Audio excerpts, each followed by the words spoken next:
Assalamualaikum warahmatullahi wabarakatuh. Kembali lagi di acara Opsi, obrolan santri putri Elfat El Islami.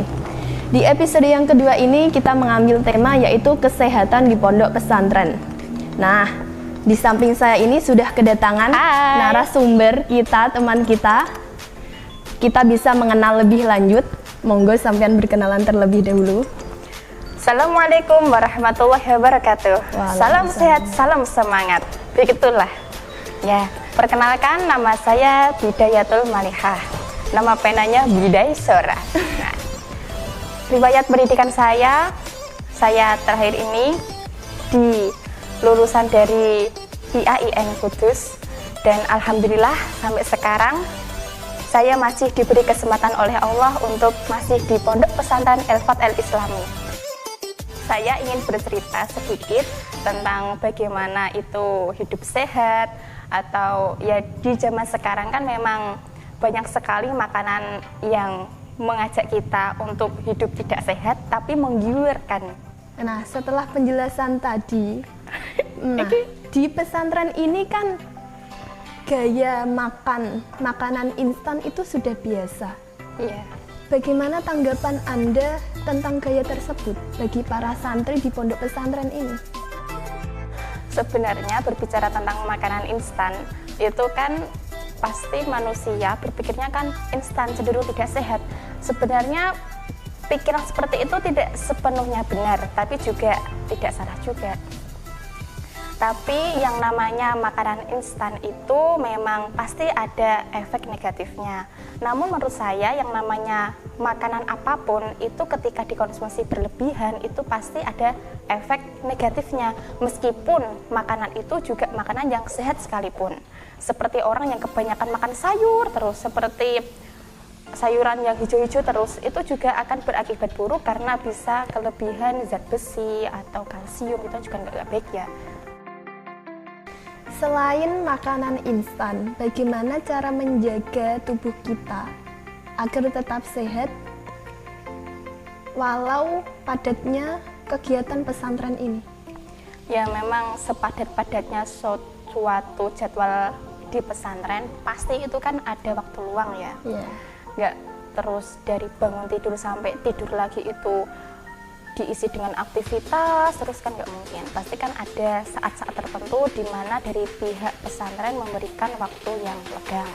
Misal kalau di pesantren kita itu kan waktu mau mendekati duhur itu juga ada, terusan ketika setelah ngaus asar itu kan juga ada beberapa waktu sedikit-sedikit lah. Itu jadi diri kita sendiri yang harus memberikan waktu luang untuk yang namanya bersantai, menenangkan pikiran, terus membuat mimpi, membayangkan rencana-rencana kehidupan yang sehat itu bagaimana. Terus kita juga, itu kan dari pikiran.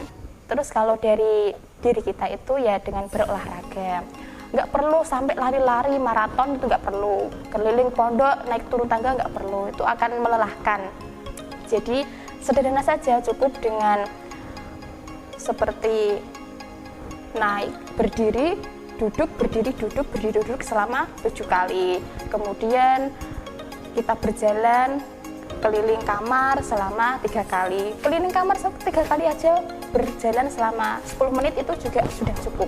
Gitu. Sederhana sekali sebenarnya kalau kita memang sudah niat ingin membuat hidup kita sehat, membuat hidup kita menjaga kesehatan hidup kita menjadi lebih sehat. Sederhana sekali, cukup 10 menit setiap hari juga. Kalau istiqomah itu juga sudah bagus gitu. Tergantung orangnya ya Mbak? Iya, semua kembali ke diri kita masing-masing seperti itu.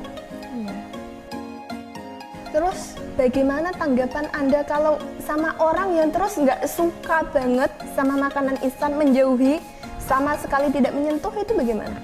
Memang ada ya orang seperti itu. Ya, saya mungkin ada.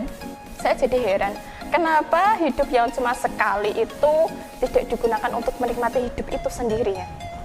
Jadi kan gini, kalau semisal memang makanan instan itu bisa memberikan kebahagiaan bagi diri kita, memberikan inspirasi bagi diri kita untuk kualitas hidup yang lebih baik, kenapa juga harus menjauhi?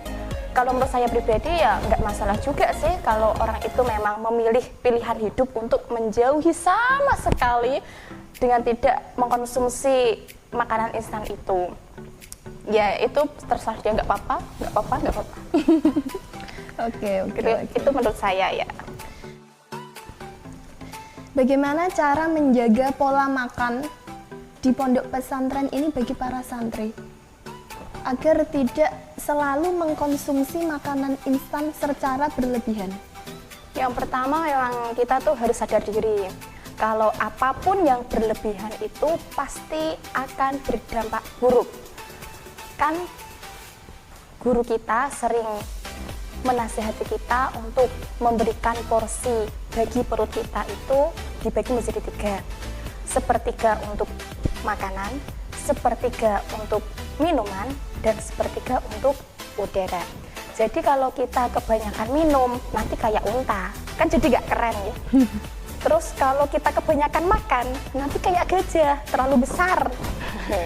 Kalau nanti kita kebanyakan udara, nanti kayak balon melayang-layang di angkasa. Jadi memang harus seimbang, makanya secukupnya, minum secukupnya, bernafas secukupnya.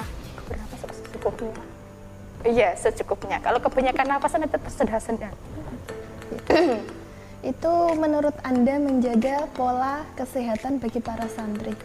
Terus kalau ada santri yang berpikiran gini, makan makanan instan, nggak sakit walaupun banyak.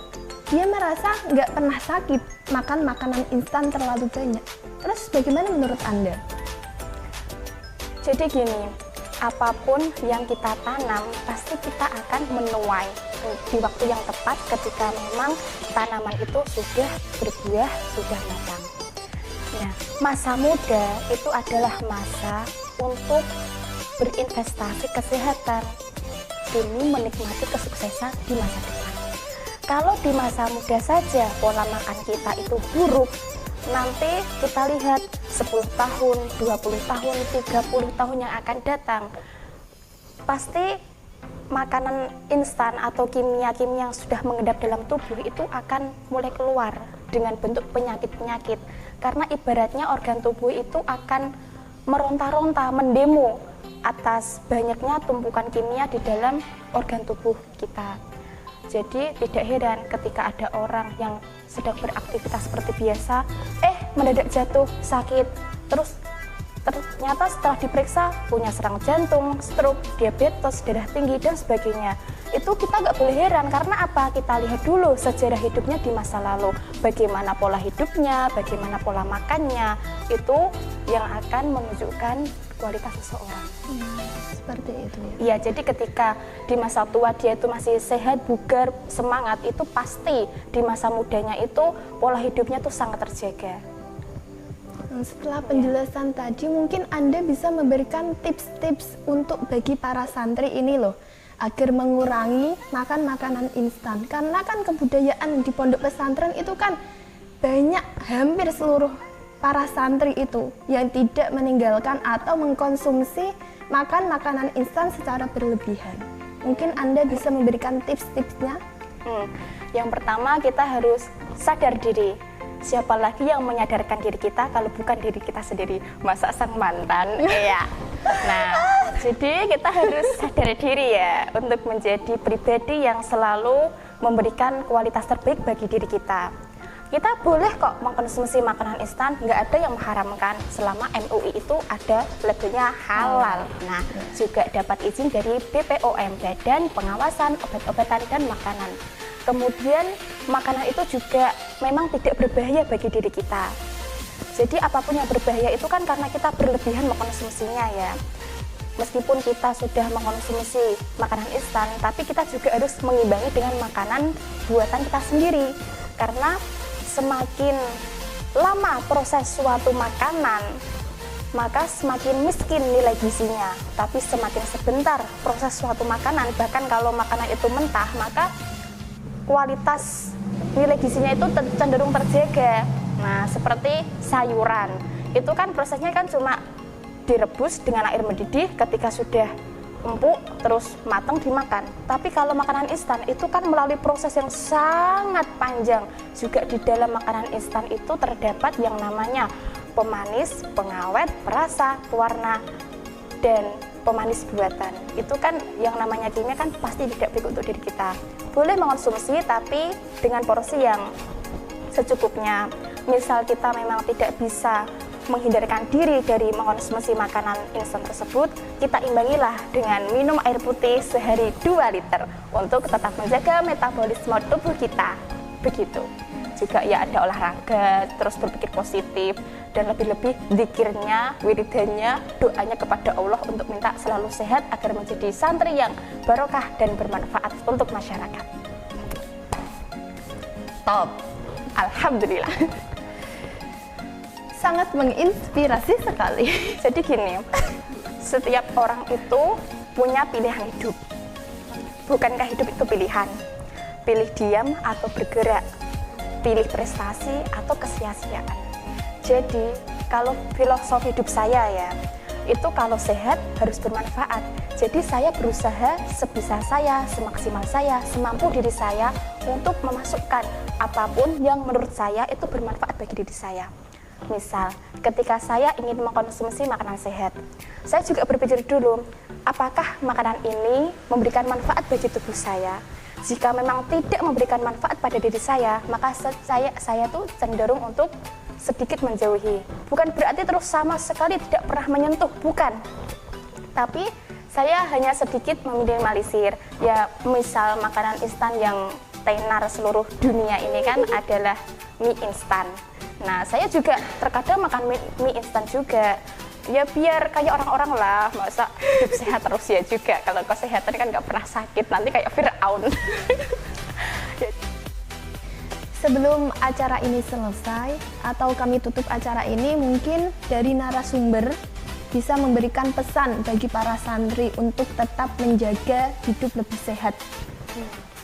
Untuk para teman-teman santriku, terlebih santri Elfat Islami, kalian adalah generasi muda, energi bangsa untuk kemajuan negara. Jadi saya berpesan kepada teman-teman untuk selalu berusaha menjaga kesehatan semampu kita. Jika memang kita tidak bisa menghindari makanan instan, minimal kita juga harus mengkonsumsi air putih sehari 2 liter. Kita berusaha untuk memberikan takaran pada diri kita dengan membeli botol air minum itu ya. Terus kita target sehari itu harus bisa menghabiskan 2 liter. Kalau botolnya itu kecil ya berarti ukuran 2 liter itu seberapa. Kita harus berlatih untuk mengkonsumsi air putih sebanyak-banyaknya. Agar apa? Racun-racun, endapan-endapan yang ada dalam tubuh kita itu ikut larut bersama kotoran-kotoran yang akan dikeluarkan. Seperti itu. Ya, pesan saya adalah yang jelas konsumsi air putih sebanyak-banyaknya, minimal 1 hari 2 liter, itu aja. Terima kasih ya Mbak. Nah, sekian opsi kali ini, obrolan santri putri Elfat Islami. Semoga dapat menginspirasi dan bermanfaat. Saksikan opsi selanjutnya. Wassalamualaikum warahmatullahi wabarakatuh.